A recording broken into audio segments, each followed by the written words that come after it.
Hey guys, welcome back. I hope you are having an amazing day. Let's get right into the stories. The next one is a pro revenge story. A few years back, I landed my first gig after college at a local TV station. The owner, Rick, was hands down the greasiest, most unscrupulous dude I've ever met. Despite rolling in dough, he'd lie and scheme to avoid paying his dues. This was around the time the station signed a deal with Satellite Vision to broadcast regionally. Being a small-time operation, we had 2 months max to upgrade our systems for the wider satellite vision coverage area. Miss the deadline, and Rick would face hefty fines per the contract terms. Clueless about the tech side, Rick brought on my buddy Jake as a freelance consultant. Jake quoted $20K to automate the whole process, but greedy Rick balked at the price. Instead, he made Jake find a cheaper workaround, fronting all equipment costs to be reimbursed later, at roughly half Jake's original quote. I warned Jake that slimy Rick would screw him over, but Jake just smirked. Watch this. Sure enough, Jake pulled it off, and we went live on satellite vision, right on schedule. Rick was over the moon, until Jake presented the bill. Then, the usual runarounds began. Funds are tight this month. Let me pay you later, and so on. That's when Jake whipped out his trump card. Not only could he pull the plug, taking us off the air entirely, but he revealed the catch.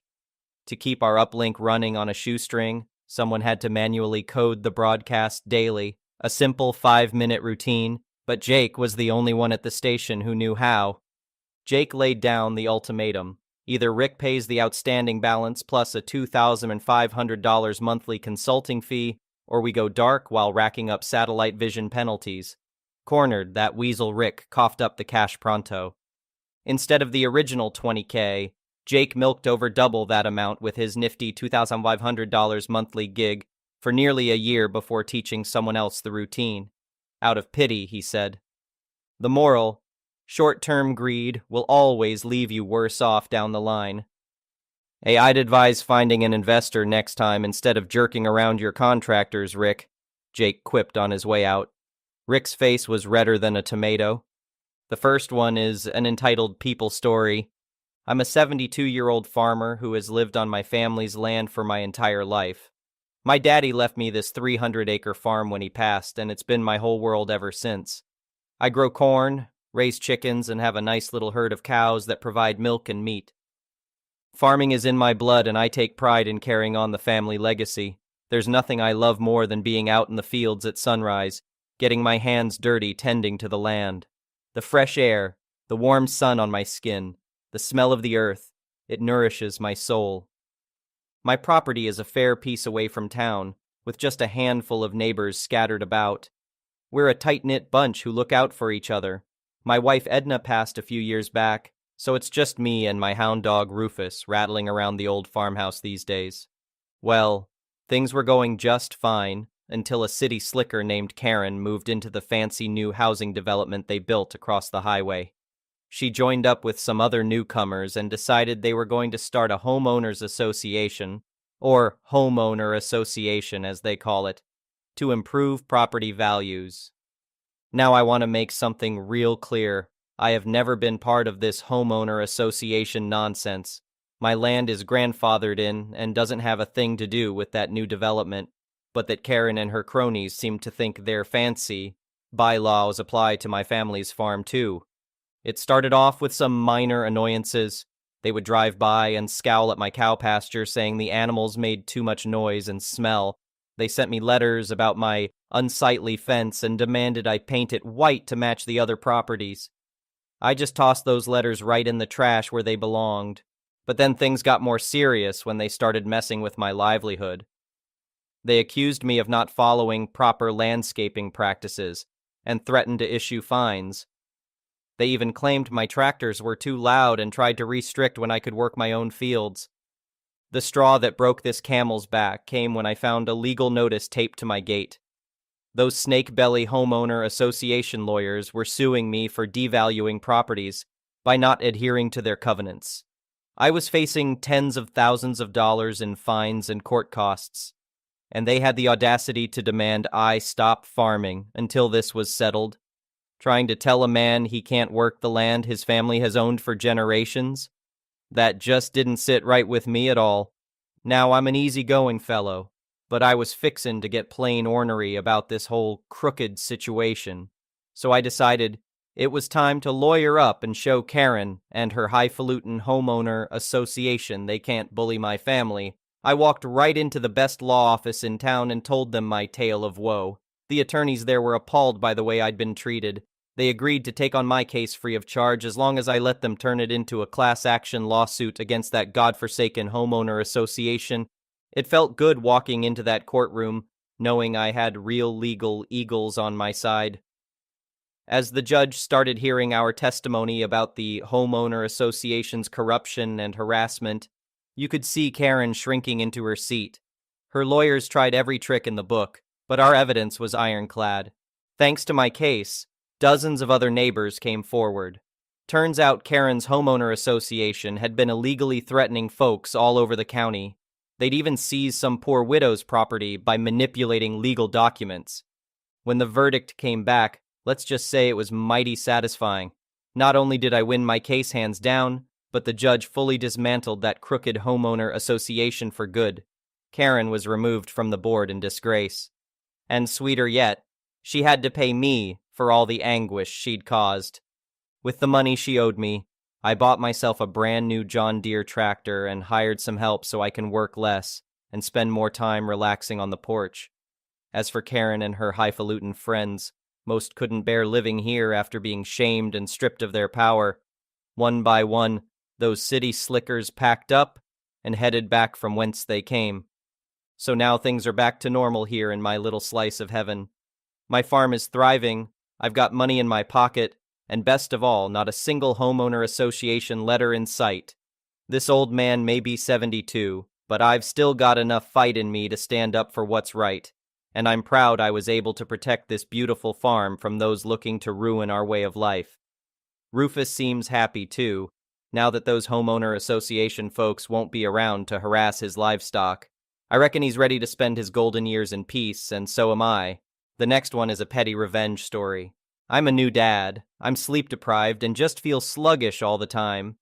After dropping my baby off with her grandparents, I saw an invoice in my email for $450 that I never paid to Norton Antivirus. It had a phone number to call, so I called it. As soon as I called, I realized it was a scam, but it sure as heck aggravated me. I pretended to be scammed up until the point where I'd give my computer control to the scammers, which took a good 10 minutes. I spoke to Melvin. After that, I told him he's a dumb scammer and he yelled at me. So, I realized the number was still there. I have 2 Google Voice accounts I don't use anymore that I had for a prior job, so I called them. I kept calling. I kept asking for Melvin. Sometimes I'd get a new guy who didn't know my game. Fortunately, I didn't have anything urgent at work that day, so I kept calling. I called and called and called. At some point, one of the gentlemen let out an exasperated sigh, saying, "Oh my God, it's you again." I didn't relent. I kept calling. I called over and over and over and over again. I told as many of them as possible that their mothers are ashamed of them. I told them that their lives are wastes. I kept calling and calling until I actually had work to do, and so I stopped. Today, I woke up and called the number. Today, they were PayPal. I got Melvin again. We chatted before he told me to screw off. I called again. I kept calling non-stop for about 30 minutes. After an hour break, I tried calling again, immediately blocked on all my numbers. I grabbed a family member's phone, immediately disconnected. I win. It was a small, insignificant battle, but I won. No one can call that number anymore. Until next time. The next one is a malicious compliance story. My employer was a medium-sized business, approximately 50 employees at the time, and I happened to live right across the street, about 3-4 miles, from our office. Shortly after I started working there, they asked me if I would mind being listed as a contact for the burglar alarm, since all of the facility's administration people lived pretty far away, and I was right across the street. They said anytime the burglar alarm goes off, someone has to drive over to meet the police. Don't ask me why. I don't really understand the policy. At the time, I was a young, naive, recent college grad and figured I would try to be helpful and told them I didn't mind. Our internal company policy was, if you accidentally set the alarm off, you immediately call the people on the alarm company's list in order, so they know it's a false alarm and they can tell the alarm company to ignore it. At the outset, this worked pretty well. I'd get a few false alarm calls a year, but I'd always get an apologetic call from the employee that set the alarm off, so I would just tell the alarm company to ignore it. Then the company started growing, and we started having more and more false alarms as we had new employees who would forget about the alarm, and then we started having employees who would ignore the policy and would just leave after setting the alarm off without notifying anybody. After I got wise to this, I started telling the alarm company to ignore everything even if I didn't get a call because we started getting charged false alarm fees, and I figured there was a 99% chance it was a false alarm. I figured we shouldn't waste the time of the police or waste company money paying false alarm fees. I brought this up in a meeting with our chief operating officer, and they were shocked and insisted that we couldn't ignore alarm events because what if someone really did break in and somebody was working late?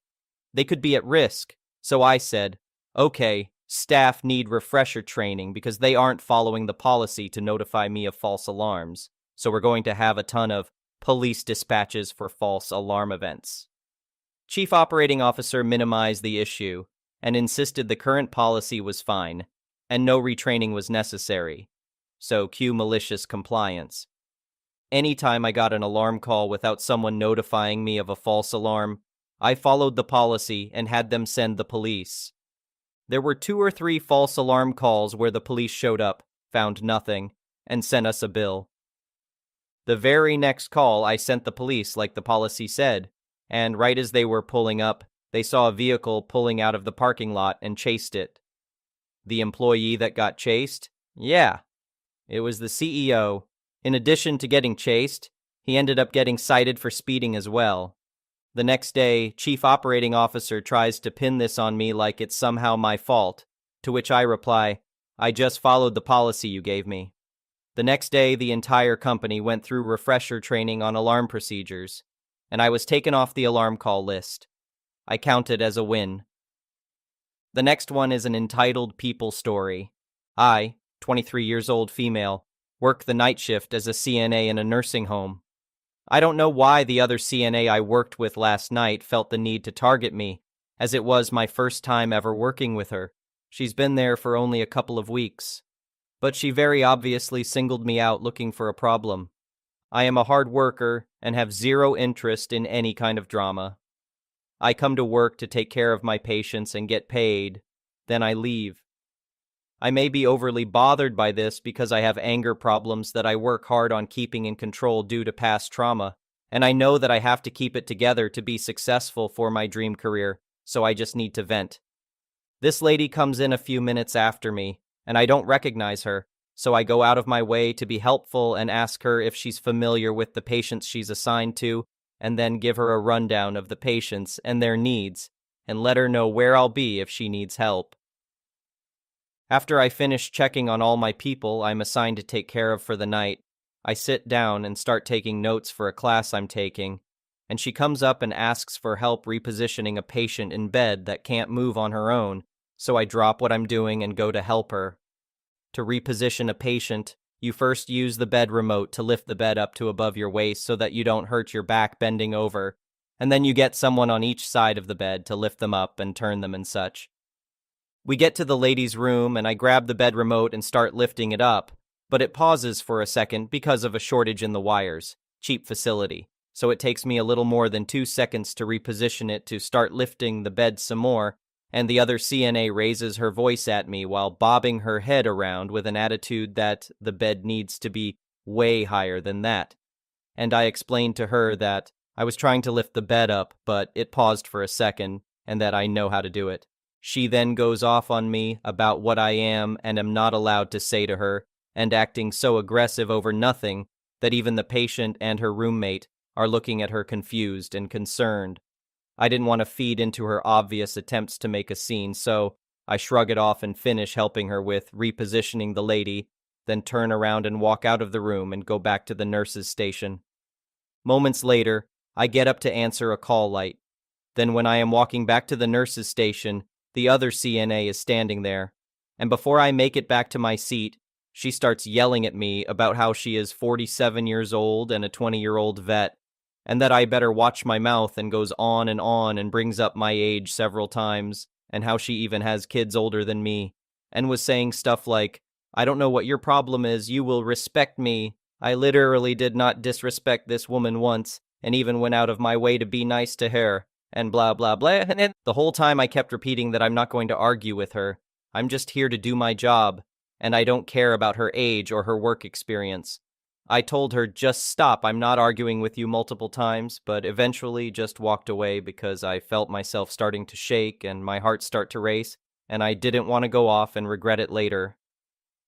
Like I said, I have anger issues, so I get out of sight and lock myself in a bathroom, shaking, trying to catch my breath, while my heart is racing and pounding.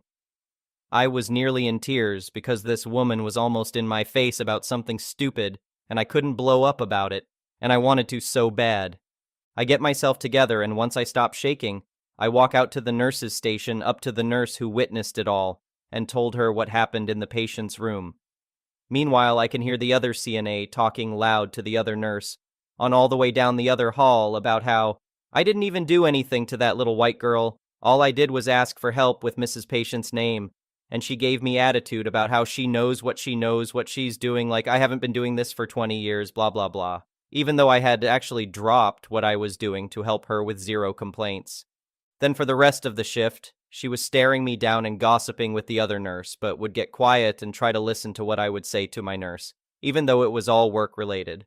I'm thinking about asking the Don, pretty much like a supervisor to nursing staff, to watch the camera at the nurse's station so they can see how she jumped down my throat when I was minding my own business, but I don't want to cause more problems. I probably sound ridiculous for getting so worked up over someone acting like a child, but it really had me struggling to hold back. The next one is an entitled Parents Story. Today I had a late appointment with the midwife and couldn't seem to get an Uber, was waiting for almost 20 minutes for a driver, so decided to get the bus. But nice to know that was a mistake.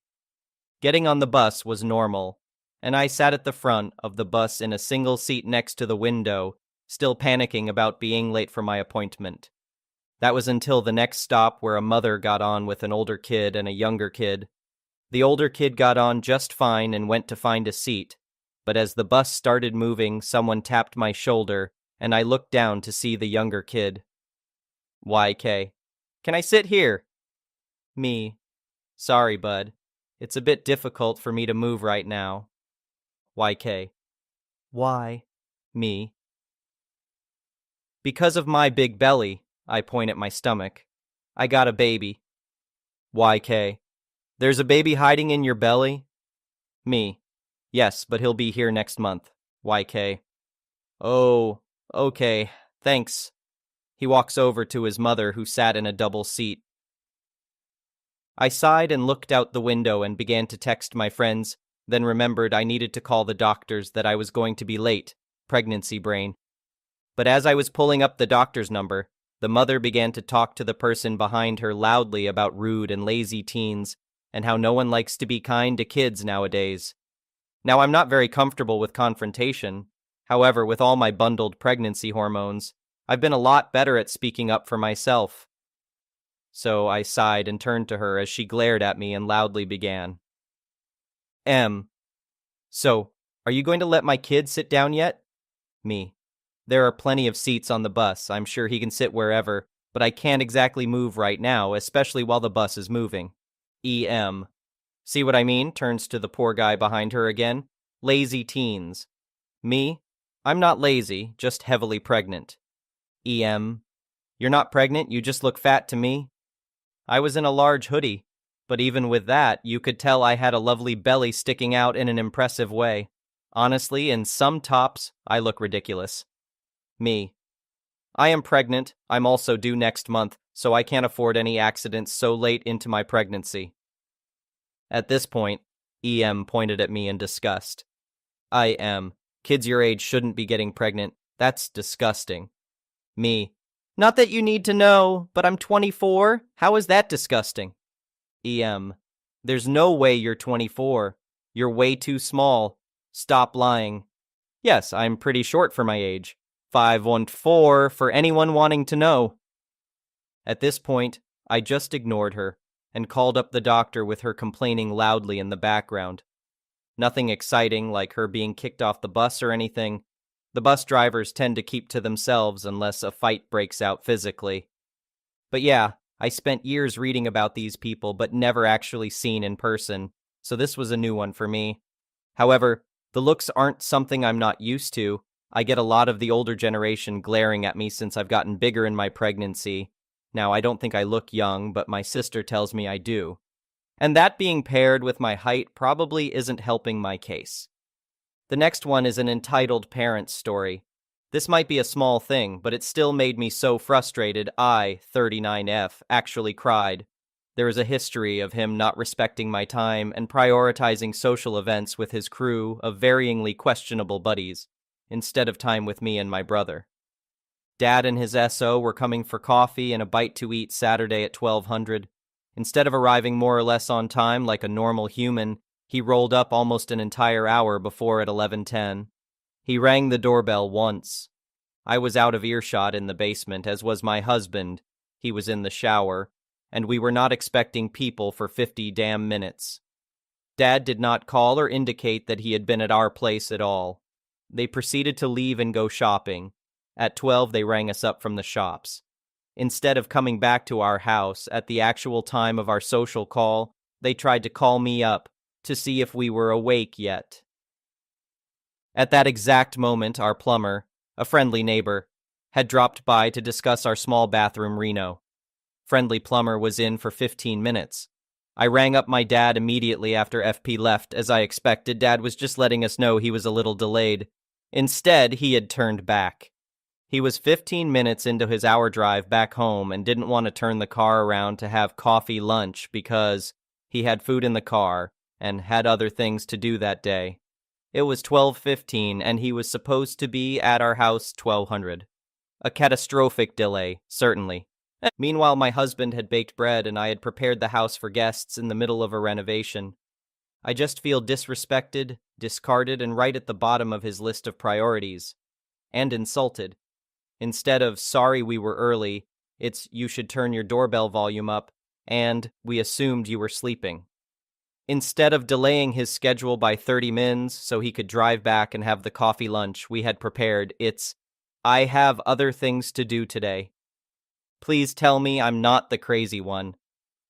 The story is titled, Entitled Mom Steals OOP's iPad and Demands to Let Her Kid Keep It. Hello, y'all. Long-time lurker, first-time poster. My boyfriend's power's out, so I have no one else to vent to, so please listen to my tale of woe. I work at a car dealership as a receptionist, one of my duties being greeting customers when they enter. I'm a professional artist on the side, and I've been busy with some commissions lately, so since it's not busy at the dealer, I started working on my iPad mini.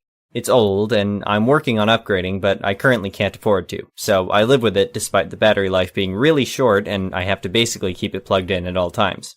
During my lunch, I was in the waiting area doing more work when a kid, a little girl no older than 4, came up and watched me work.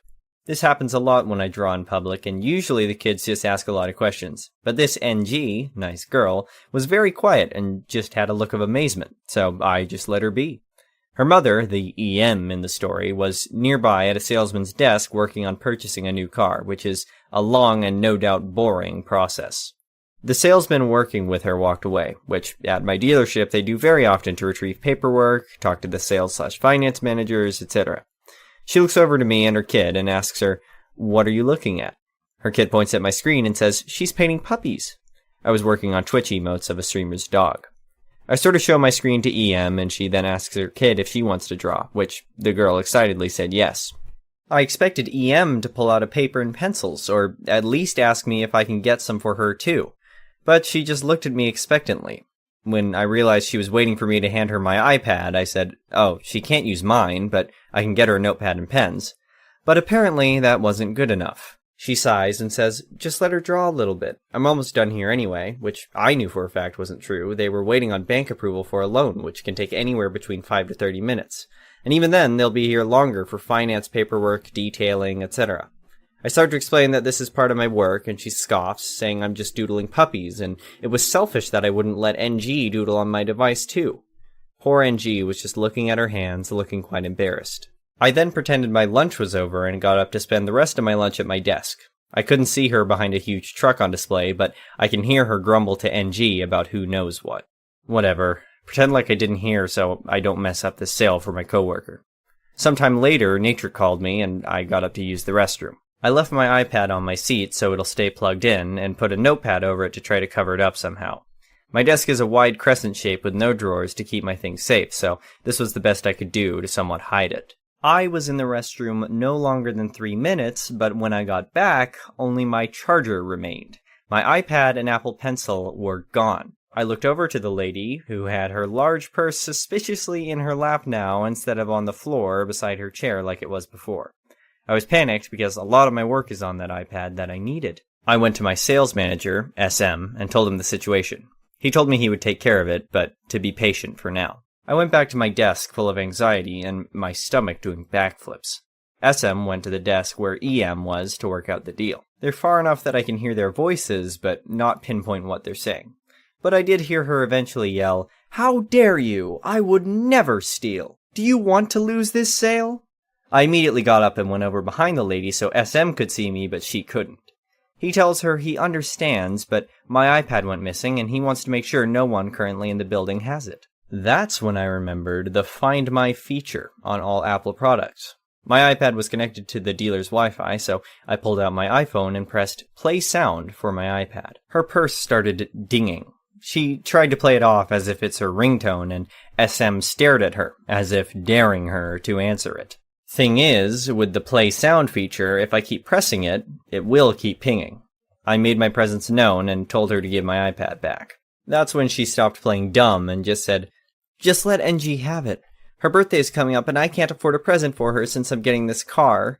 SM said he was happy to cancel the deal so she can instead buy a birthday present for her child, and to return my iPad or he'll call the police. She practically threw my iPad at me, where it hit me in the gut, and took NG from the waiting area to leave. Poor thing looked at me with the most apologetic look on her face before leaving with her mother. SM might have helped me, but he's not exactly the nicest person. From now on, I'm not allowed to bring my iPad to the dealer. I have to either leave it in my car or leave it at home. Whatever. EM took my Apple Pencil with her since she left in a hurry, so I'm gonna stop by the Apple store after work to get a new one. But until then, I'm stuck with my pens and notepad. Update. Hi all. It has been a stressful and anticlimactic week.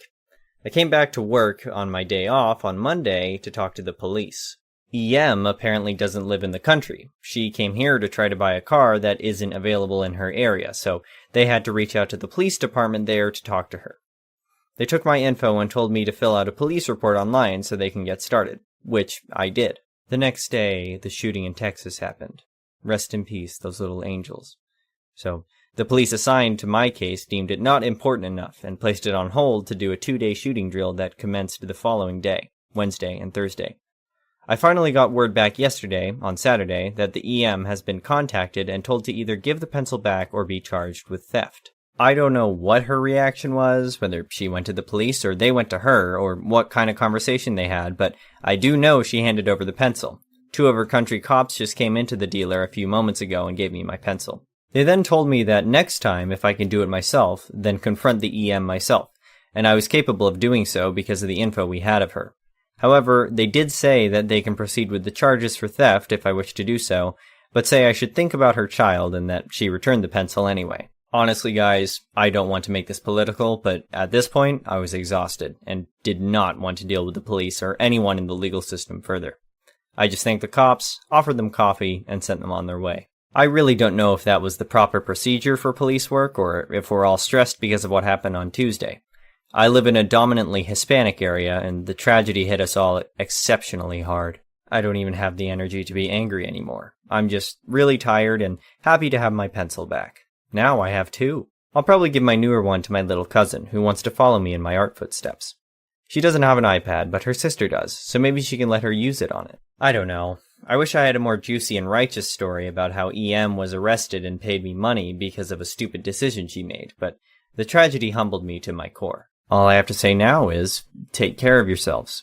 I love you. The next story is titled, Burglar Calls the Cops Because the Homeowner Wasn't Doing Things Right. This story is actually narrated to me by a friend of mine and is a quick tale about how she turned the tables on a home invader. At the time this happened, my friend was raising her child by herself in a suburb of Texas.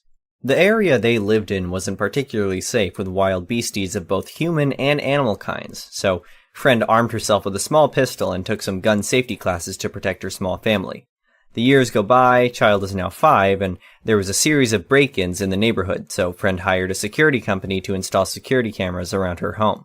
One day, while reviewing footage, friend noticed a strange man lurking around the house.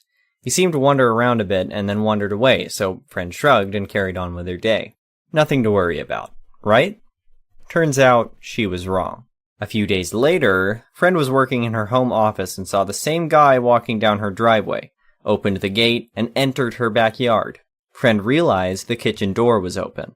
Child was playing in the living room. Friend grabbed her gun from her purse and ran to the kitchen, and got there as the guy calmly walked through her back door. Guy sauntered in, looked around the room, to see friend standing there with her gun pointed at him. Guy froze. Friend, who the duck are you, and why are you in my house? Guy gulped, grabbed his phone, and dialed 911. Help! I'm standing in this kitchen and some crazy idiot has a gun pointed at me. Friend was stunned, but didn't put her gun down while calmly telling child to go play in their room, then stood there, not moving while staring down the guy, who refused to leave. Guy, you're gonna get it when the cops show up, idiot. Friend, you are in my house. Get the duck out. Guy actually stayed standing there until the police came into the kitchen. Guy saw the cops and started screaming, "Arrest her! She's crazy! Look, she has a gun on me!" Friend put down her gun and started shaking. This is my house. You broke in. Cops stopped and stared, looked at the guy. You broke in? Guy, well, her door was open and she pulled a gun on me. That's not how it works. Arrest her for having a gun. Friend, I have a license, and this is Texas, you idiot. Cops arrested the guy, who was still howling how friend didn't do it right. Apparently, she wasn't a proper victim, LMAO. Friend gave the cops a copy of the video of him sniffing around earlier in the week. She never heard anything back from them, so she figured he went to jail. The next story is titled, Entitled Business Owner Can't Use a School Computer and Loses His Only Chance to Get His Work Done. I was at the university before the semester started, working out some stuff for my classes. There was a line to see an advisor, and I'd been waiting in it for over an hour before I got to the front desk. While I was at the front desk, a man walked in and approached. He was told there was a line to see an advisor and to get in the back of it. At this point, dude looks at the man behind the desk and says, "I don't need an advisor, I just need the password to use the library computers." He's told that he can sign in using his student email and password. Lo and behold, he's not a student. I'm a business owner, and I have accounts to handle and need a computer to do that. Blah, blah, blah. They tell him that, unfortunately, he's not a student and won't be able to access the school computers. He's super entitled, refuses to listen, and keeps insisting they just give him a random username and password so he can manage his accounts. At this point, I've been waiting open-mouthed for him to give up and go away since I've been waiting and it's my turn. He's still not listening, so I kindly decide to reiterate that non-students can't use the computers. I'm about to tell him that I have a laptop in my car and I'd be happy to let him use it. But he decides to fly off the handle at me, yelling that I'm a rude, inconsiderate bitch and that I need to learn to butt out and keep my nose in my own business. He's told again that it's not possible for him to use a computer and that harassing students will not be accepted. He doesn't stop, and security is called to escort him out. I finish with my advisor and start walking back out to my car, and this guy is still arguing with campus security. He sees me come out and starts harassing me again about how if I'd have kept my mouth shut, he could have used a computer. I couldn't help myself. I said, "Oh, I'm sorry, you're not a student and can't use the school computers. I have a laptop in my car that I would say you could use, but since I'm such an inconsiderate biatch, I'm gonna drive away with my computer and you can suck on it. Bye-bye," with a happy smile and a sarcastic wave. It wasn't much, but the look on his face was priceless, and I left school laughing my ass off. The story is titled, Builders Who Have Yet to Learn the Definition of Irony. I popped into my local sandwich shop. There's a guy in a high-vis vest getting his order. As I reach the bread selection, he greets his friend, also in high-vis, who walks in the door. Very quickly, he jokes about having his Park Anywhere lights on. True enough, the big white van is parked directly outside of the shop on the road, and in the bus lane. The road is narrow, which is why there are many parking spots, and a car park, but this guy has still parked on the road in the way. They exchange some colorful language between them, complaining mostly about work as I make my order. I've ordered the kids' meal by this point, and the guy now behind me is agitated. He makes some comment about getting back to work. I ignore him. He gets a bit too close, leaning on the divider next to me. So, I slow down, suddenly considering all my options. I act forgetful. I pull out the scrap of paper I had in my pocket. The guy behind me groans. Oh great, he's got a list. The woman behind the counter doesn't hear or doesn't care.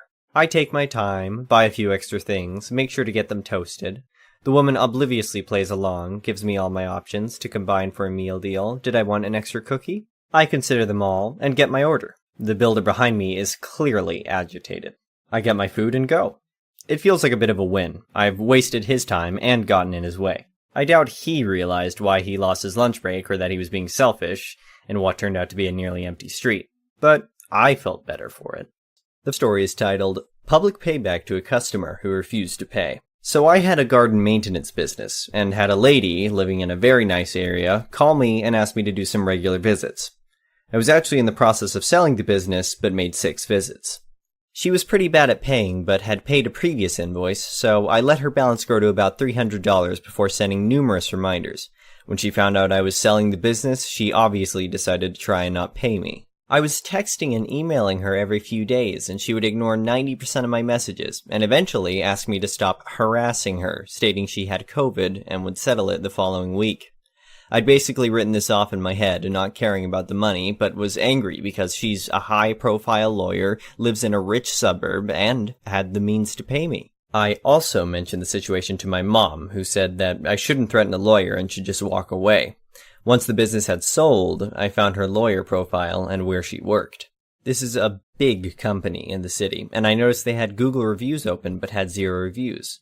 I left a 1-star review very openly stating this was not the company but her and what had happened. By this point, I've moved to South America for 6 months of backpacking, and I didn't really care what would happen. I got a call from Jordan, the new owner of the business, the next day, saying he'd received a call and was having legal action threatened against him, and asking me to remove it. I told him the situation, and I asked for 24 hours more to resolve it, and if it got too heated, I would take it down. He previously worked for me, and I consider him a friend, so thankfully, he was all good with that.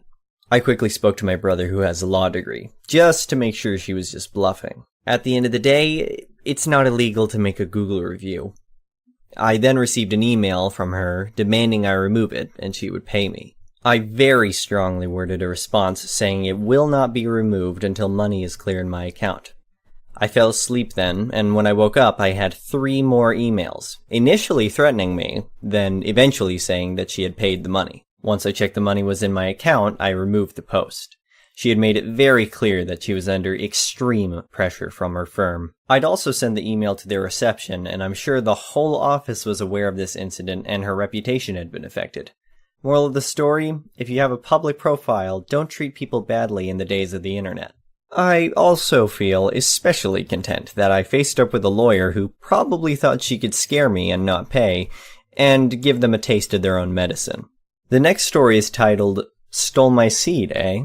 Now we're going to get real cozy. I, 43M, flew southwest recently and spaced on checking in early, so I ended up way in the back of the plane.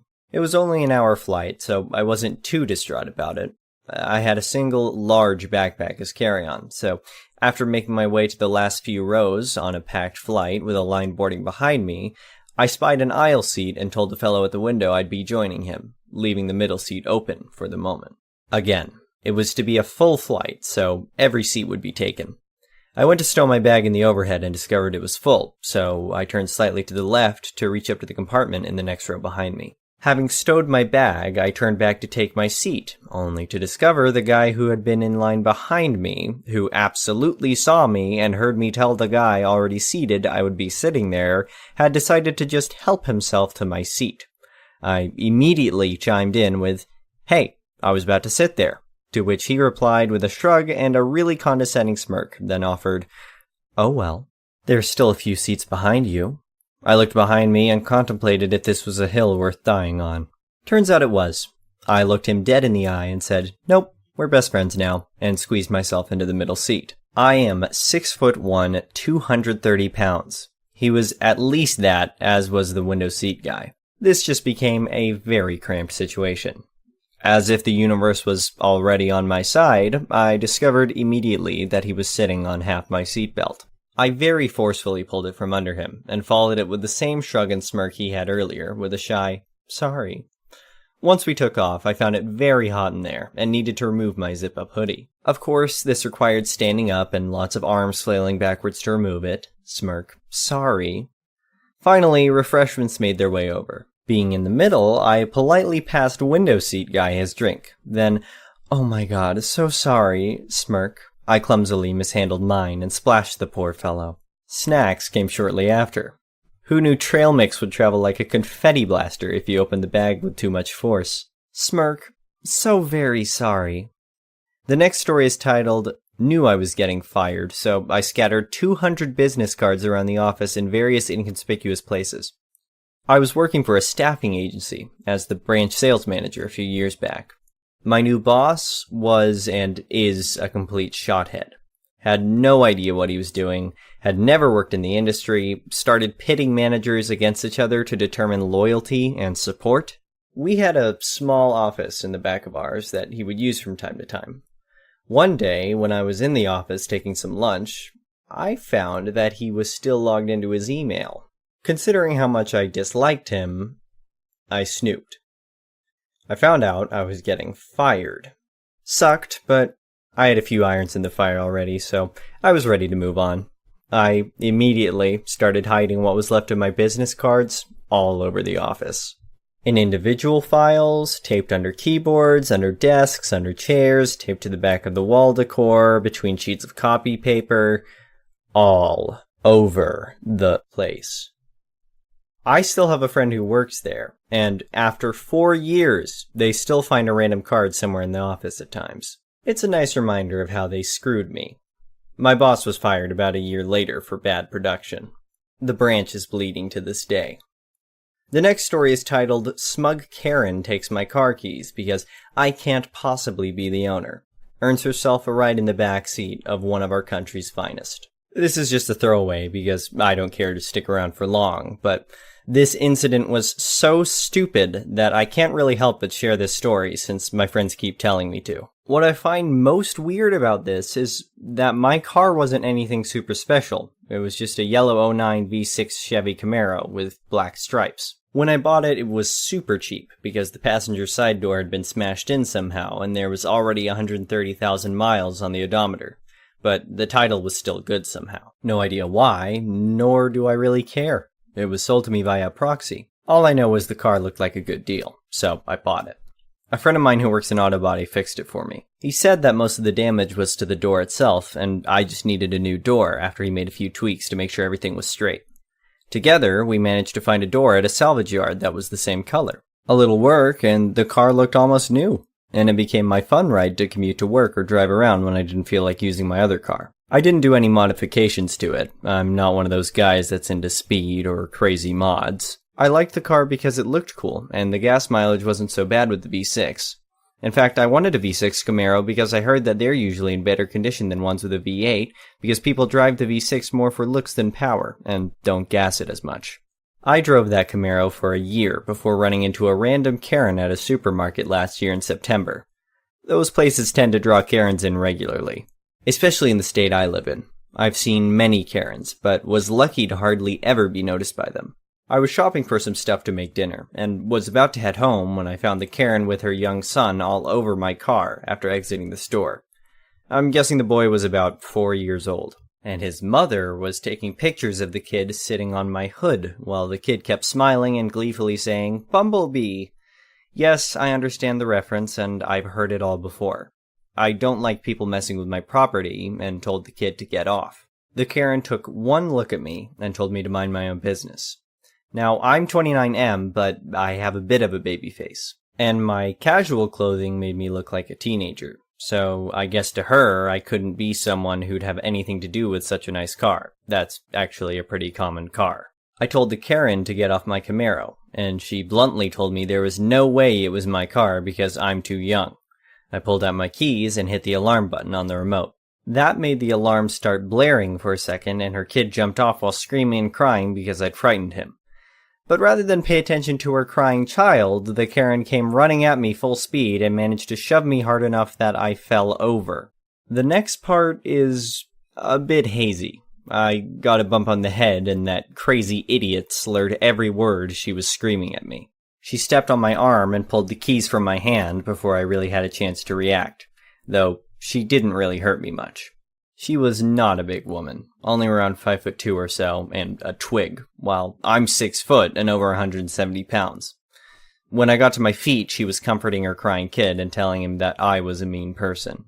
I told her to return my keys, but she got hissy and said there was no way the Camaro was mine. I again stated it was, and I would only give her one more chance to return my keys. She didn't. Instead, she handed them to her kid, who proceeded to start playing with the buttons on the remote and unlocked the doors. I had enough and got my phone out to call the police. When the Karen saw I was on the phone, she started screaming and charging at me again. Though this time I easily dodged her, and she nearly fell on the asphalt and screamed I'd assaulted her. I never even touched her, and said as much out loud. The 911 operator was listening to everything that was going on, and I quickly told her where we were while this insane woman was still screaming at me, and 2 police cars had shown up before long. At this point, the Karen had locked herself in my car with her son and started the engine to run the AC. I explained everything to the police, and they knocked on the window of my Camaro to get the Karen to open it and give them her side of the story. She claimed the car to be hers, and that I was just some stupid, broke-ass teenager that tried to carjack her. Then bragged that she'd taken me down. The officer asked if that meant she'd shoved me over, to which she bluntly said yes. I told the police to look in my glove compartment. In there was my insurance card and a copy of my registration, and they could compare the name on my license. When the Karen heard that, she got out of the car and finally admitted it wasn't hers, but then said there was no way it could be mine, and that she just took the keys from me to find the real owner. That quickly earned her some shiny new bracelets, and she was put screaming into the back of a police car. The parking lot had cameras, so it was easy to prove the assault, though I only really got scratches, a bruise on my arm where she'd stepped on it, and a small bump on the head. After the Karen was taken back to the station, they found she was high on drugs. Which explains why she was so nuts. I, of course, pressed charges, though my testimony wasn't really needed since the police had both CCTV from the parking lot and the audio from my phone call. It turned out to be the Karen's 3rd offense, and she got 2 years in prison. Oh, and her kid was taken from her. The whole incident made me rethink owning the Camaro, because it had been a magnet for people that bothered me a lot, so I sold it. Basically got back everything I had into it anyway, so I broke even. I doubt I'll want to own another sports car again. The next story is titled, Your Dream House? I'm a city planner, and one of my jobs is code enforcement of unsafe properties. Today, a coworker gave me the dark history of one of our town's boarded-up homes, and I had to share this story. This man built his wife her dream house. She loved it intensely. Later, during their very ugly divorce, he fought like hell for the house and gave in on every other point of contention so he could keep the house. After he won it, he proceeded to not just let the vagrants and junkies move in, but actually invited them to live there. Thieves stole the wiring and appliances. Vandals broke the windows. He let the trashed property get condemned as unsafe and eventually got called into City Hall for an infraction, where he gleefully relayed the story to my coworker. The man was happily letting the bank repossess the destroyed house, getting cited for nuisances, and going bankrupt. all to get back at his ex-wife. The is titled, Robbery Turns into Exercise for the Robber. I know that there's a post on an Ask Reddit question that sounds very similar to this. I'm shocked that two members of humans could share this level of stupidity. Here's what happened. I was sitting in the parking lot of my local Walmart, waiting for a call from my friend on what he needed from the store. He's currently got some nasty food poisoning or something and has been projectile vomiting for a day or two. My window's down a bit because it's nice outside. Out of nowhere, a guy runs up to my car, knife in hand, and shoves it into the gap between the doorframe and the window. He's flailing it like a dying fish at my neck, and I freak out. I shriek like a little girl, almost piss my pants, and jab at the window button to close the window. He starts shrieking and drops the knife and tries to pull his arm out. He's not even gotten around to demanding my money. I fumble my phone and call the police. I'm pissed at this guy. Who wouldn't be? He's cursing and bashing my car and is threatening to murder me and my lineage, so I tell him to shut up. He doesn't, so I put it in drive and take my foot off the brake. He's caught off guard and starts saying, "What the duck are you doing?" I don't answer and tap the gas. Long story short, I took him around that parking lot for about 5 minutes before the police showed up. By the time they did, he'd lost a shoe and was totally out of breath. Yes, I'm a petty little craphead. No, I didn't get the knife, they took it for evidence.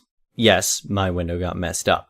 And yes, someone I knew heard me shriek like a little pansy. I'm not living it down. I'm just hoping that the officer was right about him not having grounds to sue me for unlawful imprisonment or something like that. 1 out of 10, do not recommend.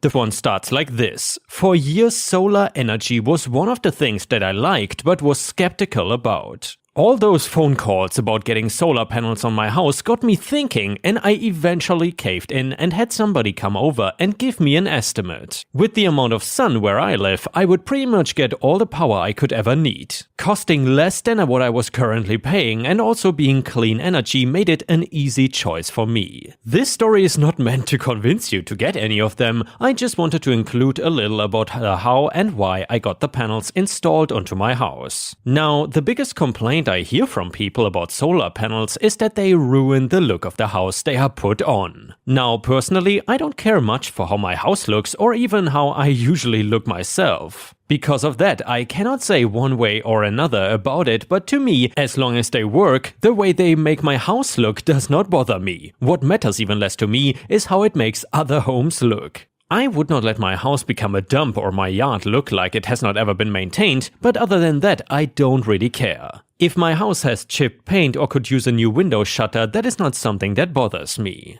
Who it does bother though is the president of the HOA, and this is not my first go around with the guy. He wants all the houses in the neighborhood to not only look good, but to match in a way. Only certain colors of doors and paint for the houses are allowed. Mailboxes have to be a certain way, and even the house numbers have rules that go with it. If anything is even slightly askew, you can be sure to get a knock at the door and this guy complaining and sending you a fine for it. This is why before I got my solar panels installed, I went through the HOA bylaws myself to double check that there wouldn't be any kind of problem. Nothing about solar panels was in the HOA bylaws at all, so I figured I was in the clear and got them. It did not take more than a couple of days for the HOA president to be ringing my doorbell. Me, hello? HOA president, hey there neighbor. I noticed those things you put on your roof and I'm gonna have to ask you to remove them. Me, I checked the bylaws before putting them up. There is nothing saying I cannot have solar panels. HOA president, take a minute to look around though. None of the other houses have them, so yours sticks out like a sore thumb.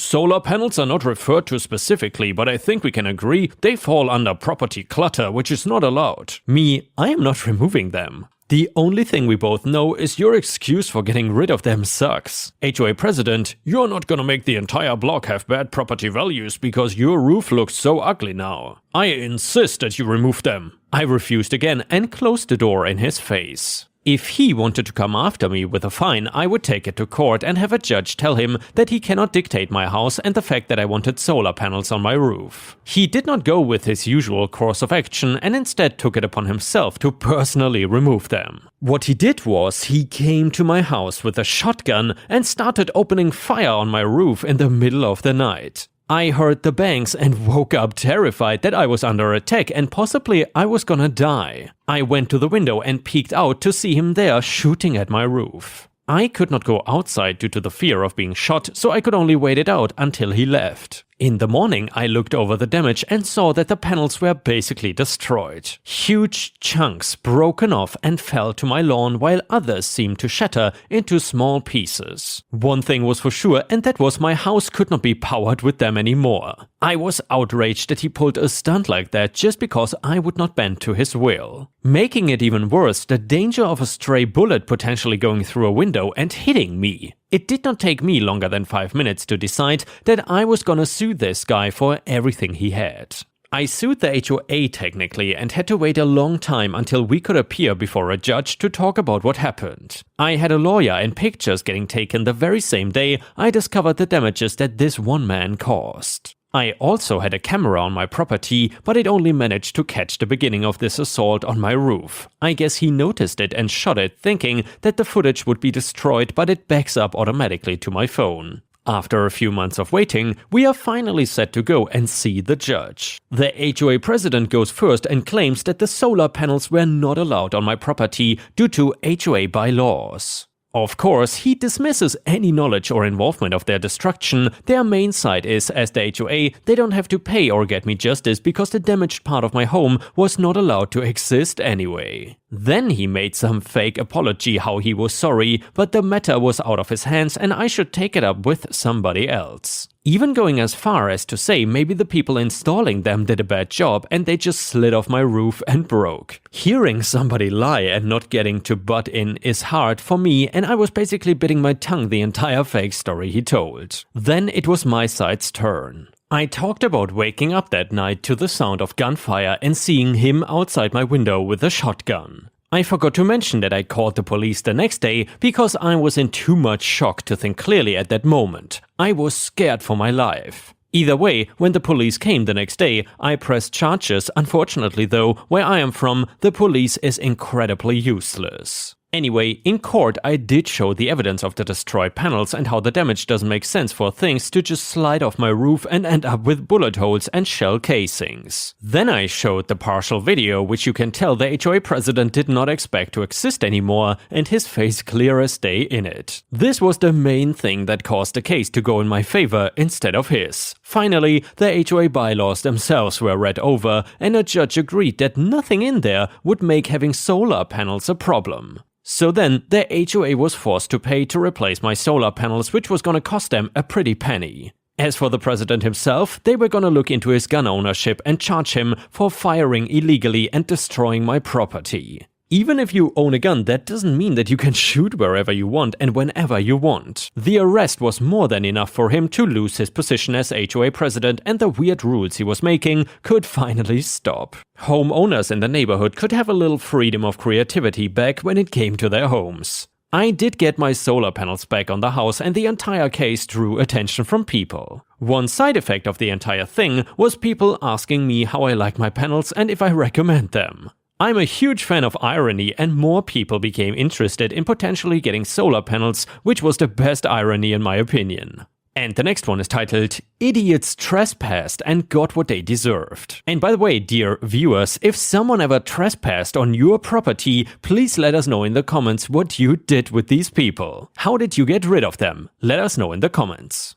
I own some rural, undeveloped acreage that we plan to build on someday, and in the meantime we would camp or drive out and spend the day target shooting. The property is well posted with no trespassing and no hunting signs. The main access is gated with an 8-foot metal gate. There are berms, ditches, jersey barriers and locks at any point along the 10-mile stretch of road along where anyone would even consider accessing the property. The neighboring properties have all done the same, so basically there is no easy access on a 30-mile length. Even with all that, people still cut the locks, move the barriers and fill in the ditches to access the property on their quads and dirt bikes. Last weekend, a couple friends and I decided to go out there and do some short-range target shooting, maybe 25 yards. We are maybe 2 miles in the woods and suddenly a guy and his 8 to 10-year-old son come up behind us on dirt bikes and the dude goes off, yelling at us about shooting and endangering his young child. Remember, we are shooting short-range large targets we have set up against a hillside, so no errant bullets whizzing around, and it is my property after all that is posted. I try to explain that he is actually trespassing when he says, "Dude, shut up and let the man handle this." My male friend says it is her property, you need to talk to her, so once again I try to explain to him that he is trespassing, and he tells me to F off and says he is calling the sheriff because we are shooting and we need to stop what we are doing and follow him out to the road to meet the sheriff because the property is gated. No kidding, douchebag, I gated it. I said we would not leave but go ahead and call, so he walked away and called. While he did that, I also called and told the sheriff's department the gate was unlocked and they could drive in, or if they wanted to, call me when they get close. They said it would be about an hour and they would come to the site. Now, we had probably a dozen rounds already loaded in 3 handguns, so we figured, what the hell, told the dad we were gonna target shoot, and of course he flipped his and called the sheriff again. We fired them and then made sure all the guns were on the table open so the sheriff could see they were empty, and sat there talking amongst ourselves while A-hole stood with his son. The sheriff shows up and the guy explains how he and his son ride there all the time, describes how he cut some logs and used a small Kubota to make an entrance so they could get in, then shows what direction he came from when he rode up and discovered those dangerous shooters. The officer just let him talk and writes it all down, then he comes over to us and I show him my ID and my phone where I have pulled up the tax records to show that I'm the property owner and this fine gentleman does not have my permission to be on the property. The officer goes back over to the man to get some more information for this report, asks if those are the dirt bikes they were riding, the guy proudly says yes. Then the officer asks where the helmets are, the guy says he doesn't need them on private property. The officer then asks if the bike's registrations are current, again guy says they don't need to be on private property. So the officer asks who owns the property, and that's when the guy realizes things are not gonna go his way.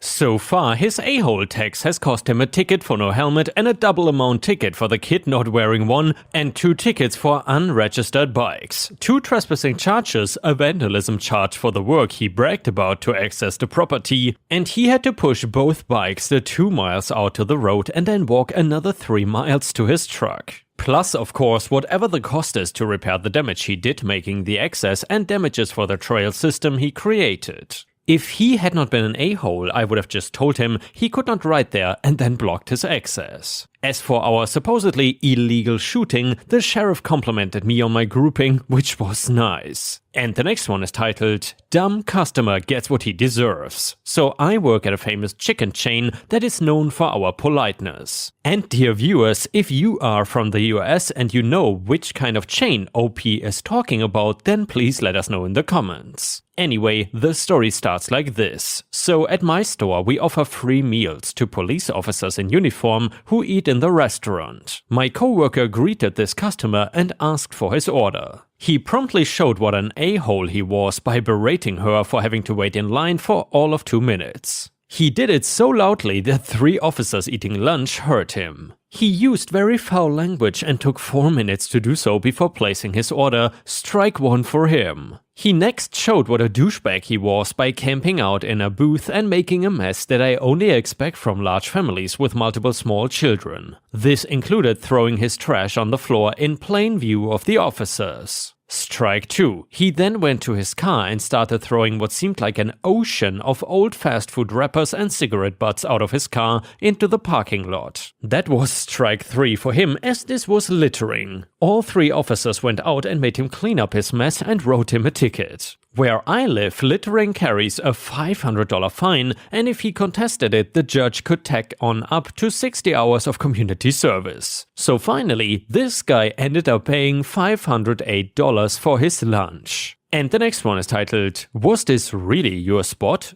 I work from home full-time and rarely drive unless I am grocery shopping or out for an appointment. In my complex there are non-reserved spots and reserved spots in the underground garage, all of which are not assigned. As long as you have a reserved sticker on your vehicle, any of the reserved spots, which are all labeled reserved, are fair game. I have a non-reserved sticker because it is $40 cheaper than the reserved pass. So anyway, I was coming back from an appointment and turned into my neighbor's reserved spot so that I could back my car into the open non-reserved spot behind me. Lo and behold, male Karen in his rusty 2007 RAV4 starts honking at me for being in his spot, telling me that I cannot park there because I don't have a reserved sticker.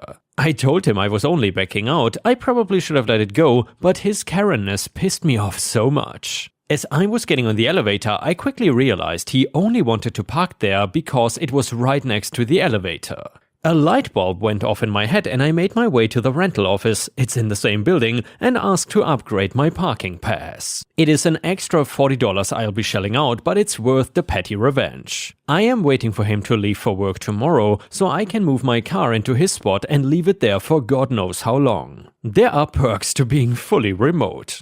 The next one is titled Getting Revenge with Shifts. During my last few high school years and early university years, I worked part-time in a supermarket at the checkout department. Of course, you would see your fair share of Karens and Richards and Kevins and entitled parents, entitled kids, etc., but no one in that store was more infuriating to deal with than the most recently hired supervisor. She was the kind of supervisor that would deny POT if you did not give 4 weeks notice, despite all of our contracts stating that we only needed to give 2 weeks notice. But then when you tried to give 4 weeks notice, she would say, "It was too long ago, I don't remember you asking me." At the time of this story, I had worked at this store for quite a few years, and every Christmas season I would say the same things to the supervisor. I don't have any plans, I'm not leaving town, so if you need me for extra shifts, just put me down whenever you need me, just as long as I finished by 9:30 p.m.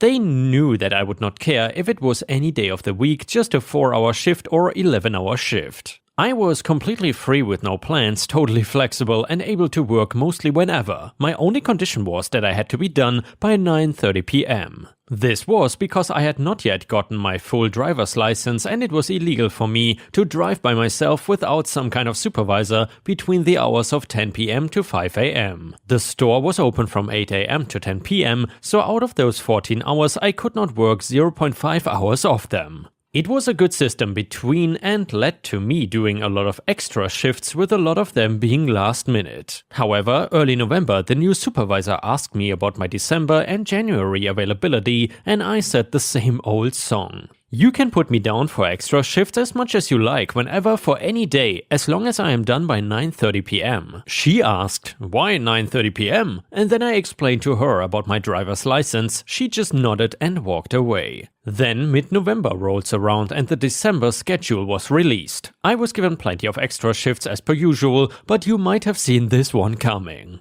I was scheduled for 6 days a week, which would have been all good with me, except for the fact that 5 of them ended at 10 p.m. I found the supervisor as soon as I saw the schedule and reiterated that I cannot work past 9:30 p.m. The conversation was something like this: "Supervisor, but you can still work until 10 p.m. Me, I cannot, or else I will be driving illegally and I'm not gonna do that. Supervisor, yes, but there are plenty other ways you can get yourself home. Me, like what? SV, have your family pick you up. No, they are in and out of town on business. SV, you can take the bus. Me, no, it arrives every hour, 10 to the hour. I'm not working until 10 and then waiting outside in the dark alone until 10:50 p.m. I was 19 female at the time. Supervisor, what about Uber? Me, I'm not working all day just to spend it all on an Uber to get home. Well then, you will need to find someone to fill in those shifts for you. Nope, according to my contract I don't. And then she just walks away. I am left there speechless. Later that same shift, when she was the only supervisor around, she completely left me out to dry with a horrid customer who could not use the self-service checkouts to save his life and took it all out on me. We have all seen horrible people like that, but this guy in particular was so bad.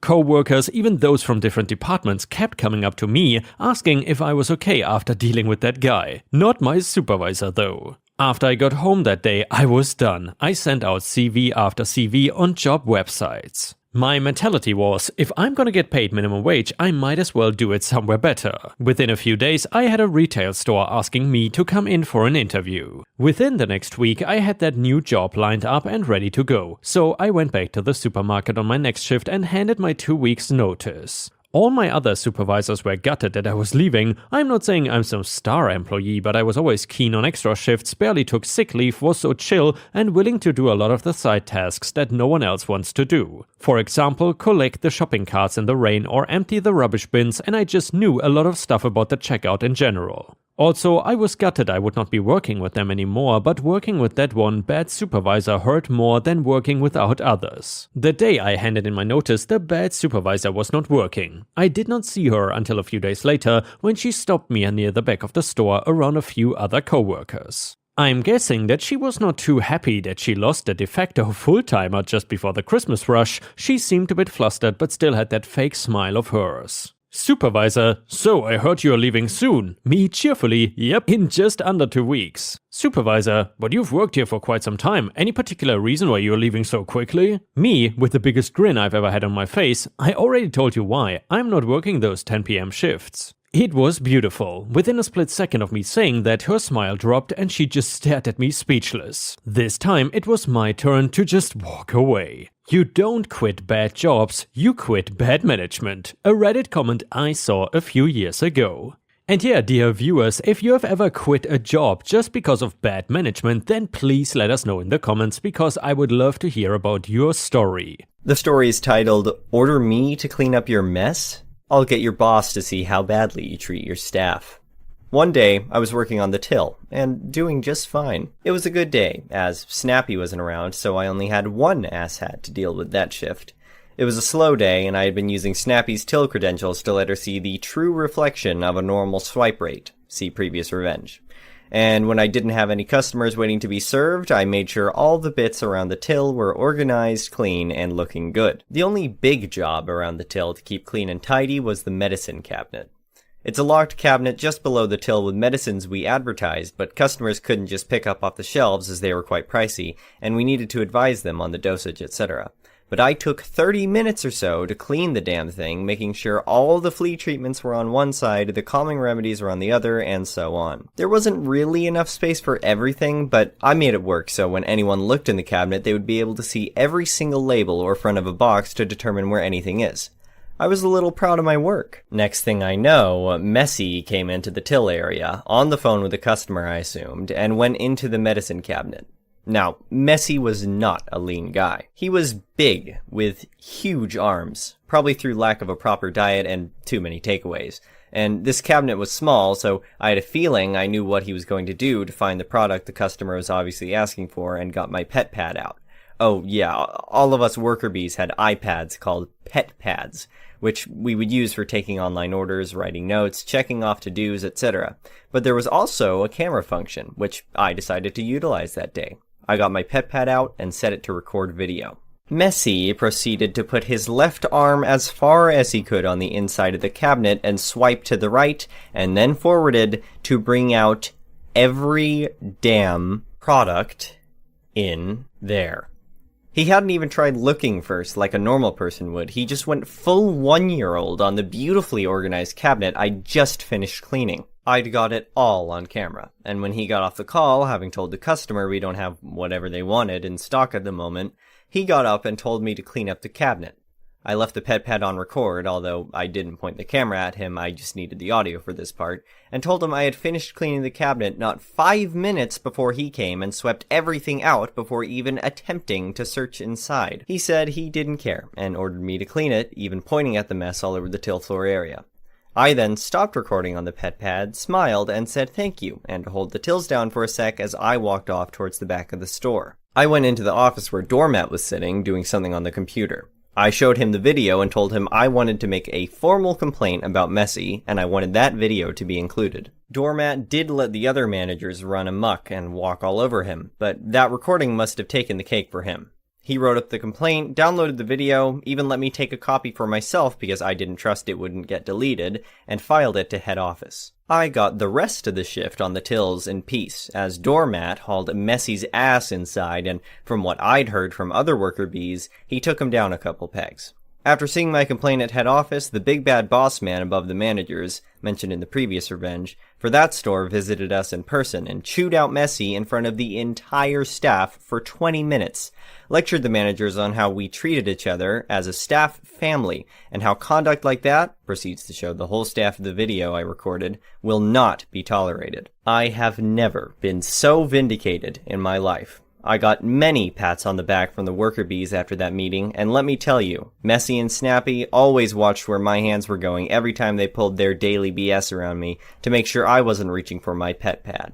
The next story is titled, Entitled Mom Tells Her Friends She Owns My House and Lets Random Kids Swim in the Pool. For a little backstory, I live in a nice house. It's right on the beach, and I take good care of it and my garden, so it's not strange to see people admiring my home. I'm also a teenager and basically live alone. My dad and mom both work in other states and travel a lot, and my sister lives with her fiancé. I can drive, do laundry, and can go grocery shopping, so this isn't too weird.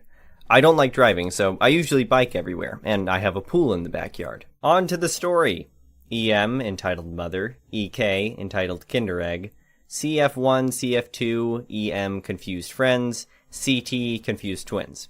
Okay, so I just had a long day at work and had a few groceries with me on my bike. I just want to take a nice hot shower, and I look like death in my fast food uniform. As I pull onto my street, I see a line of people blocking my driveway. Like, full blocking. I pull onto the sidewalk and start walking my bike towards the group. And I overhear CF1 talking about how happy she is for EM and how beautiful her new home is. I'm like, what? No house nearby was sold or is even on the market. So I try to pass to get to my garage. Me. Hey, can I get past, please? EM. Just go around. Can't you see we're busy? Me.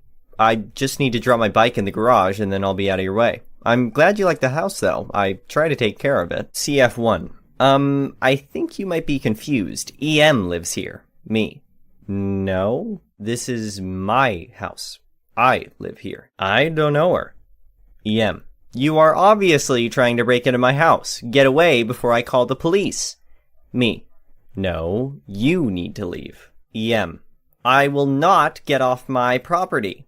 At this point, I just push past and head towards the garage. That's when I hear the splashing. No one should be in the pool. I drop my bike and run to the backyard and see 3 kids swimming in my pool. Duck that. I raise my voice and tell them to get the F out. The CT both get out, but are obviously confused, but the EK stays in. EK. My mommy says I can swim. Go away, you idiot. Me. No, I am not responsible for you drowning. Get the hell out of my pool and off of my property. EM. Don't talk to my angel that way. It's his pool. CF1. EM, what's going on? Who is this girl? EM. She is trying to rob me. Get the F out, kid. Me. I'm panicking at this point. Well, prove it. Prove that you live here, huh? CF2. EM, why don't we go inside? The kids shouldn't be here for this argument. Me. Like hell you're going into my home. EM. Yes, we're going inside. Now go away, girl, before I call the police. Me. Fine. I dare you to get in. The group climbs the stairs. Obviously, EM didn't think this through. Only 2 keys to this house exist. My key and my sister's. I lock up my bike, grab my groceries, and push past EM. She is making excuses to her friends about why the key doesn't work. Me. Excuse me, if you don't mind, I'm going into my house. CF2. EM, what's going on? I close the door and lock it as EM is banging on my door, screaming about how she is going to call the cops. I called the cops, not her. She ran off as soon as she saw the cop cars, and the friends stayed behind very confused. They explained that EM had told them that this was her house and that they were just going to swim in the pool and then head to the beach so they would never go in the house. Later on, no charges are pressed on EM. I hope she learned her lesson. The next story is titled, Want to Throw Staff Under the Bus? Watch it fall back onto your family. I worked 5 years as a warehouse manager in a building that the head office was right above us. I worked with a CSR, let's call him J, and his father worked in the warehouse, let's call him L. We had a team of 30 people in the warehouse, and we had just had our online business active for about 1 year now. Before that, our main source of business was picking transfers for stores and just stocking the stores. We finally opened the online part of our business, this is back in 2015, so we would also sell similar products on the web. The problem is that if a store got all the product picked of one thing while a web order came in for the same, then we would be at a loss because we don't have enough for the customer. It would already be scanned by an employee and packed on a skid. Not worth digging an hour to find a $10 product. Anyhow, J and L were both infamous for throwing people under the bus for their own personal gain.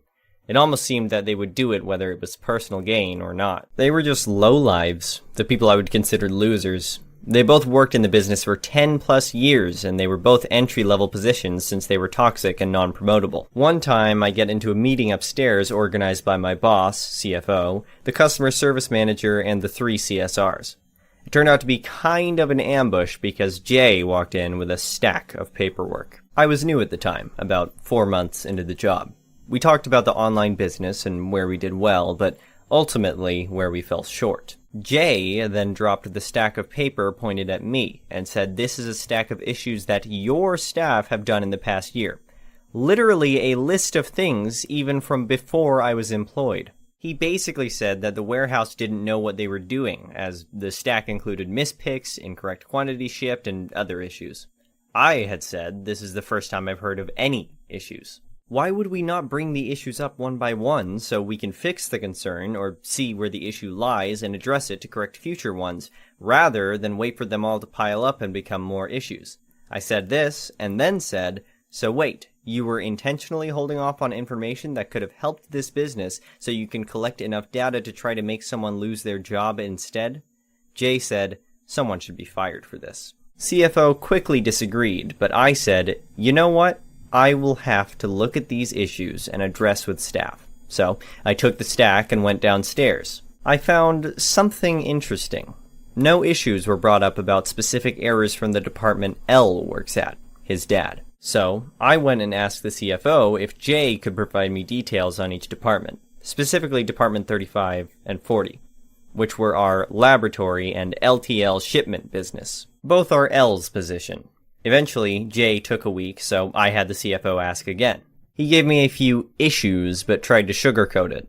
The thing is, Jay had given me a few small issues with a customer we don't deal with anymore. Apparently, this customer dropped us as we had tons of logistical issues. So I called the customer and said I was a new manager trying to find ways to improve and wanted to know what happened. When the customer happily gave me a list of issues, I found it was all L that created the errors. In fact, we lost 3 high-valued customers due to it. So I went to the CFO and got approved to terminate with a bare minimum package. Jay and L lived together. L was the person paying for the mortgage. When Jay found out I was terminating his dad, he came to me and talked to me personally about it. He said, "Listen, my intent wasn't to get anyone terminated. It is simply to make sure we function well as a company." I said, "Jay, I appreciate your concern, but you made it very clear in the meeting that someone needs to lose their position, and I found several issues where an employee had clearly made us lose 3 high-value customers, and he is still creating issues to this day."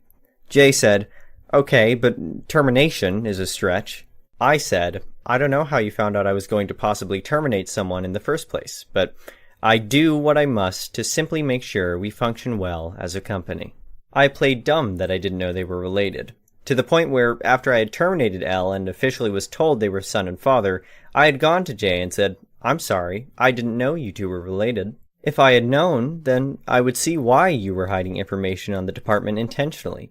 Over my time there, Jay had tried to do the same thing, and I eventually got him to a final written warning based on staff harassment. He still works there as a CSR.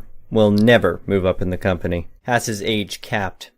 I don't enjoy terminating individuals, especially when it's a parent who needs to provide for their family. But this duo, duck them. The story is titled, "Coworker Tried to Steal, Almost Got Away with It Till She Pissed Me Off." I work at a veterinary clinic, and as you may assume, it gets very busy.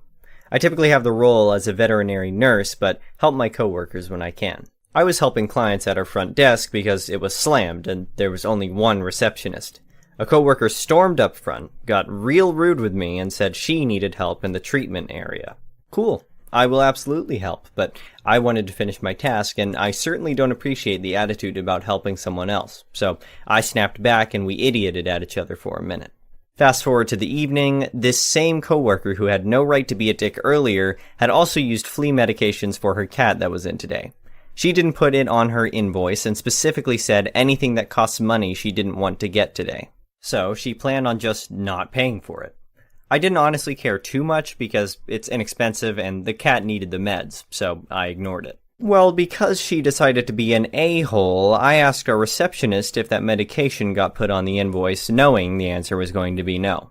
Amazingly enough, it wasn't on there when they looked. So, of course, the doctor puts it on the invoice and they try to charge the card on file. It paid for a whole 4 cents, and we were all there watching her card decline on the computer screen. The receptionist calls coworker and she says she doesn't have the money to pay for it. If she doesn't pay it, it will now go into collections. If my office manager catches wind she had no intentions of paying for it, she very well could get written up or fired. My manager and I are having a meeting on Monday, and it just may come out that she had no intentions of paying for it. The same person stealing from the company is supposed to be a shift lead and then interim manager when my manager goes on maternity leave. This, friends, is why you don't treat your coworkers like crap. I am thrilled at the petty slip-up of her attempting to steal from the workplace. The story is titled, Boss Didn't Want to Approve a Short Leave. So instead, I availed a long one. I work with a large organization having multiple branches in every state across the country. I am the head of one such branch. My boss, the regional manager, controls around 15 such branches in a region cluster. During August this year, I had asked my boss for a 5-day leave for September, which he had promptly granted. I then informed HR about it, suggesting him to temporarily arrange for somebody to run my branch for the week. This was required because, 1, due to some corporate directives, some of the branches, including mine, could not run without a branch head being physically present in the office. 2, enabling someone from inside the branch to substitute for me wasn't possible due to technicalities. HR assured me there was plenty of time to arrange for my temporary substitute, so I didn't think much about it, since anyway, it was his job to take care of it in cases of leaves. My dumb ass didn't imagine it would be so crucial to get the leave approved formally in writing, because before this, nobody ever faced something like what I was about to experience. Come the last working day before I go on my leave, I asked our HR about who would take care of my branch in my absence. He flatly stated that there was no one available in the region cluster who he could deputize to my branch in my stead, as many employees in our region are on leave because of festivities this week. Me, you are telling me this now? Anyway, I fail to understand how this is my problem, given that my leave was already granted a month ago. HR, have a discussion with the RM. My boss. I call him up. Apparently the HR had already had a talk with him regarding this matter before I even called him. RM, how could you intend to go on a leave during this time when we are already under so much pressure due to this sudden staff shortage? On top of that, our company's audit is due next month. Me, but you already had approved my leave 1 month ago. RM, no, I'm sure I must have said that I would think about it. Me, absolutely not. I wouldn't have booked my tickets and planned my travel to my hometown to see my parents if you hadn't confirmed the leave. This went to and fro for a while, and I was exasperated from this argument. By the end, I felt really humiliated that I had to almost beg for a leave. Me, fine, I won't go. At that point, I arguably felt my dignity was more important than a few days off work.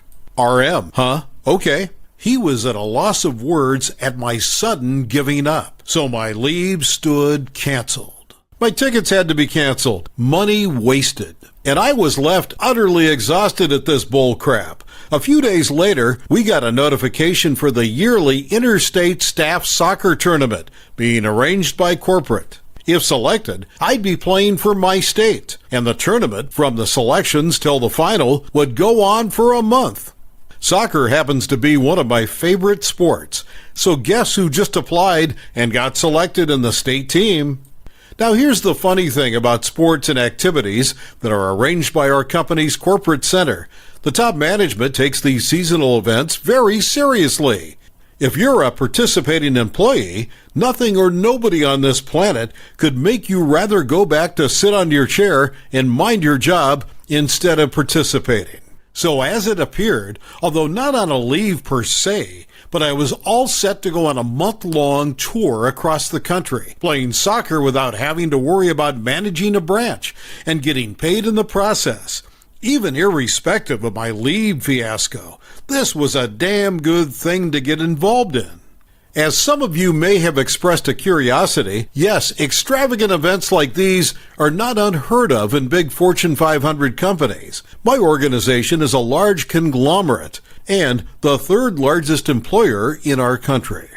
Still, it always beats my logic that they can spare some 150 to 200 employees for a month for fun, yet there are some regions that are plagued with staff scarcity. My boss's office was eventually informed about my participation in the event and was advised to excuse the participant from his duties till the tournament was over. The day before leaving, I drove down to the RM's office to formally inform him from my end about me competing in the event and my ensuing month-long absence that is to be expected. He looked expressionless and then just feebly asked me, "Why did you really participate?" Me. "Well, you see, had I happened to be at my hometown on a short leave this week, I wouldn't have been able to participate in the tournament at all, or even try for the selections. Sad, I couldn't go on that leave." The defeated look on his face was priceless. The next story is titled HOA Karen Pretends to be a Cop, Confiscates My Sports Car, and Gets It Towed. The story begins with me moving to a new place. I'm not really the social type of person, so I really didn't look up into the owners of the HOA or my neighbors. That's why I didn't know that this Karen woman was not actually a cop. This is a detail that would matter later in the story. So let's begin. Firstly, I can't say that I have many things that I'm proud of that I own. I'm as materialistic as I am a people lover, which means zero. But the one thing I cherish most of all my possessions is my car. I own a Porsche Cayman GTS, which makes me the happiest in the whole world. It was my dream car even since I was a small kid, and having it was like fulfilling the purpose of my life. The rest of my house makes it seem like I don't have money, when in reality I just don't find joy in buying a bunch of expensive things that work just as well as their cheaper counterparts. The HOA around here is strict, and the fines get handed out for a lot of stuff that shouldn't even matter. I once got a fine for leaving my trash cans out the entire day, which I only did because I wasn't home until that night. They weren't blocking anything, they were just on the grass on my property edge. Of course, they needed somebody to enforce and hand out fines to people, and that's where Karen came in. She was always the one to hand out fines and tell everything to the HOA, and so I thought she was a cop, helping around, keeping everything safe and sound. Even as an officer, we all thought she was a major Karen with the way she acted and always seemed to show up at the worst times. If you thought you could go against the law, even for just a minute, she would somehow just know and show up to give out fines. Everybody hated it, but nobody was going to argue with an officer and risk getting in trouble with the law. An HOA fine is one thing, but nobody wants to get an actual ticket from the police or get arrested. One day, though, she was on my property, and I noticed she was staring at my car. I didn't know what to make of it until I went over, and before I could even say hello, she started talking to me. "Karen, I'm going to have to confiscate this car." Me, why? Did I do something wrong? Karen, we believe this car doesn't have proper papers to be in this country. You can hand over the keys to me, or I can get a tow truck here and have it dragged to impound. I was confused by what she was saying, but I didn't want to cause any trouble. I was dumb and gave her the keys, being certain that the whole situation would be sorted out. I was also given an HOA fine for the car. That didn't make any sense. She didn't exactly explain or justify the reason of the fine, which made me angry and suspicious. And so I attended the HOA meeting. That's when I found out that Karen wasn't a cop, but just the HOA president. She disguised herself as a cop so she could give fines for everything she didn't like. I was furious and called her out in front of everybody at the meeting. She told me that I couldn't just use slander to get out of my fines, and was kicked out for disturbing the peace of the meeting. Since my neighbors also hated Karen, I let them know that I had found out who she really was, and that she was just faking to be a cop to intimidate us and get what she wanted. This also meant that my car had no legal issues. She just wanted to take it from me. We made a plan that my neighbor was going to intentionally break HOA rules to get her over to his house and fine him. I was going to film it from my yard because if she saw me, she would know that I already knew she wasn't official. Anyway, the bait worked, and my neighbor asked her things like if she was part of the local police department, and she said yes. Him, I guess you know Kevin then, right? He is a cop there. Karen, of course, we're best friends. My neighbor was lying. He didn't know anyone called Kevin at that police station. We caught her red-handed, and the only thing left to do was now call the police on her for what she had done. Even putting aside that she had basically stolen my car, it is a crime here, like in most countries, to impersonate a police officer. We showed them what she was doing, and they easily confirmed that Karen in no way was a police officer. When I told them what she did with my car, they said that since it was over a certain value, she was going to get charged even worse. They came to arrest her, and she was still roaming around the neighborhood in her fake uniform and trying to get into everybody else's business. When the police got a hold of her, she started yelling that she is allowed to have a uniform because she is the head of the HOA, and her job is to protect the people.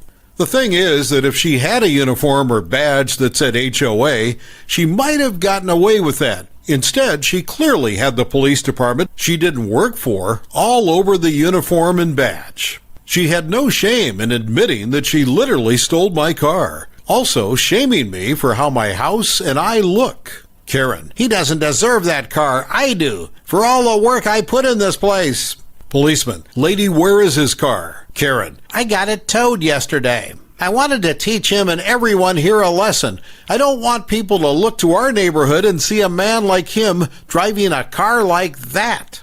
He should have stayed in his league. Fortunately, the police managed to get my car back. The car was in perfect condition, just as she left. The cops even admired it and congratulated me for having and taking care of such a beautiful car. Sad and happy at the same time, she wouldn't have to pay me anything for the damages. But I would rather it just not have been damaged in the first place. She was going to get in a ton of trouble anyway for the couple of crimes she was caught committing. For confiscating my car, she was charged with grand theft auto. The main charges against Karen were that of impersonating a police officer. At least in South Africa, we like to take those types of things very seriously to avoid more people doing it. She wasn't even given the option to plead guilty and get parole. Instead, she was going to jail, no matter what happened. She was sentenced to about a decade in prison, which felt like justice. That's why I'm telling you, keep your eyes open for crooks like this one. The last story is titled, Accuse Me of Sexual Assault? Have fun getting kicked out of 2 universities. I had a friend in college I met at the end of my freshman year. I'll call her Jane for the sake of this story. We were both 19 at the time. We started talking over the summer between freshman and sophomore year and became quick friends. I had pulled her into my friend group, and she became one of my small group of outcasts I had at college. Overall, things were not great, but I thought we could work on it. We both had toxic behaviors from neglectful homes to work through. Also of note is that I had a girlfriend that I had known since high school and had been together with since college had started. This is relevant because Jane had developed a pretty massive crush on me. I knew about it, but ignored it, figuring it would go away if I just didn't lean into anything. She was my friend, and I didn't want anything more.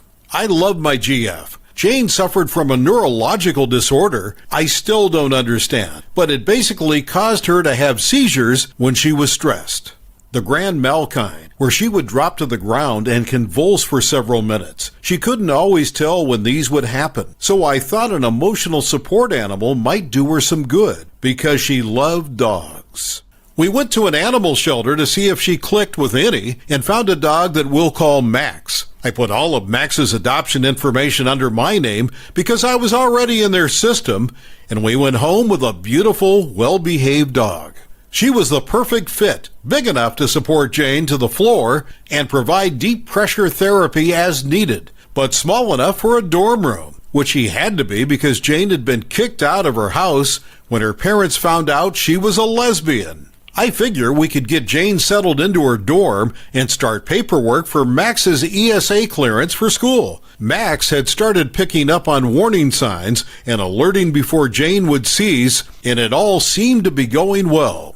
Only, Jane started lying about where we got the dog, and her qualifications, small stuff at first, and then rapidly getting bigger and bigger, stuff that she shouldn't be lying about. At one point, she had claimed epilepsy, saying she got Max from an organization that provided service dogs for underprivileged and disabled adults, both of which were false. Max wasn't a service dog. Besides, she was an ESA, which is a massive difference. I confronted her about it, told her to stop, and she promised me she would, but she didn't. It got to the point where I found out she had never been kicked out of her house. Her parents knew she was gay and didn't care. She chose to leave and lied to us and the university for emergency housing. She had joined a service fraternity, and I found out she had been lying to everyone there, too. I couldn't take it anymore and decided to distance myself from her at the start of my junior year of college. Somehow, the university found out that she was being shady, and rather than face consequences, Jane left and started at a nearby university. I didn't think anything of it and stopped talking to her completely. 2 months later, I get a call from a friend Jane had made at her new school, basically saying she was sorry to believe everything Jane said. Jane is a pathological liar, and that I need to be careful because Jane was spreading some pretty serious accusations about me. It took a little pressure, but I found out Jane was saying that my GF and I had been in a relationship with her, but kicked her out after SAing her because she was too clingy. That's apparently when this friend realized Jane was full of crap, because I'm pretty vocal about being asexual and sex repulsed. Not to mention, I'm literally not that type. I was naturally pissed that Jane was trying to do such horrible things, so I called the head of her fraternity and told them everything I knew about Jane, and everything she had lied about, including Max's qualifications and her need for housing. Apparently they knew she was lying, but didn't have any evidence to bring it up to the university until then. The university I went to told the university Jane was attending, and she was subsequently barred from both schools, with no promise of transferable credits on terms of fraud. I called her after the ruling and told her to keep my name out of her mouth, or getting kicked out of school would be the least of her worries. Haven't heard from her since. Thank you for watching. I would really appreciate it if you would like the video and subscribe to our channel if you haven't already. We'll see you again tomorrow.